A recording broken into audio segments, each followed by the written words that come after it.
100 গ্রাম ভরের একটি বস্তুকে ভূপৃষ্ঠ থেকে 2 মিটার উপরে তুলতে অভিকর্ষজ বলের বিরুদ্ধে কি পরিমাণ কার্য করতে হবে। প্রথমত আমাদের এরকম টাইপের কোশ্চেনে কাজ যে প্রশ্নের মধ্যে যেটা রয়েছে সেটাকে আগে মার্ক করে নেওয়া। বলেছে 100 গ্রাম ভর, তাহলে এম সমান হয়ে যাবে 100 গ্রাম। তারপর বলছে 2 মিটার উপরে তুললে, মানে এইচ সমান বলে দিয়েছে যে 2 মিটার।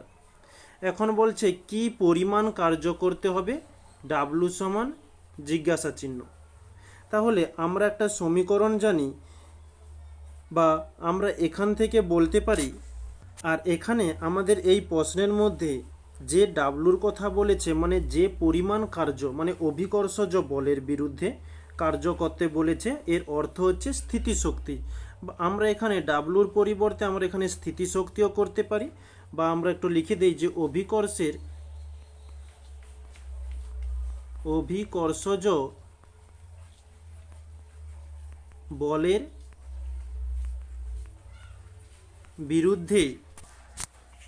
বিরুদ্ধে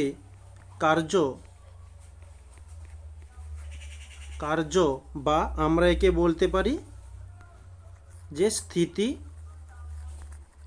শক্তি সমান mgh। এই mgh এর মানটি আমাদের নির্ণয় করতে হবে। তো আমাদের প্রশ্নের মধ্যে m এর মান রয়েছে, h এর মান রয়েছে, কিন্তু g এর মান দেওয়া নেই। g সমান আমরা বলতে পারি 9.8। ওকে, এত নিউটন পার মিটার স্কোয়ার। এখন আমাদের এই তিনটি একককে সেম করতে হবে, তার জন্য যেহেতু 100 গ্রাম রয়েছে আমরা এটা গ্রাম থেকে কেজিতে নিয়ে যাব, তার জন্য আমরা একে আমরা 1000 দিয়ে ভাগ দেব। ওকে, তাহলে 1000 দিয়ে ভাগ দিলে উপরের দুটো শূন্য নিচের দুটো শূন্য কেটে গেল, তাহলে আমরা এখানে পেয়ে যাব যে 1/10 কেজি। এখন আমরা এই সমীকরণের মধ্যে মানটা পুট করব।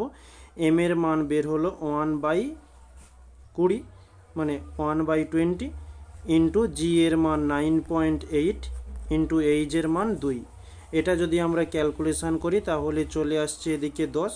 তাহলে নিচে যেহেতু একটা সংখ্যা রয়েছে, উপরে বা এই পয়েন্টটা তুলে দিলে নিচে হয়ে গেল 10, নিচে দুটো শূন্য হয়ে গেল, তাহলে উপরে যে সংখ্যাটি রয়েছে দুটো সংখ্যার শেষ থেকে দুটো সংখ্যার পরে দশমিক হয়ে যাবে, তাহলে 0.98 এত।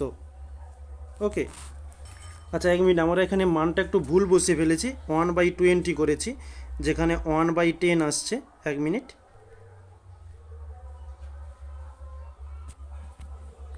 তো এটা হয়ে যাচ্ছে যে 1/10।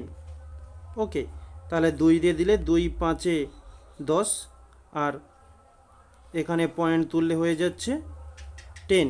তাহলে 10 গুণিতক 5 সমান 50, 98/50 সমান, একে যদি আমরা ক্যালকুলেশন করি পেয়ে যাব 1/1 ইন্টু বা 1.96 এত জুল। ওকে, এটি হচ্ছে আমাদের অ্যান্সার। নেক্সট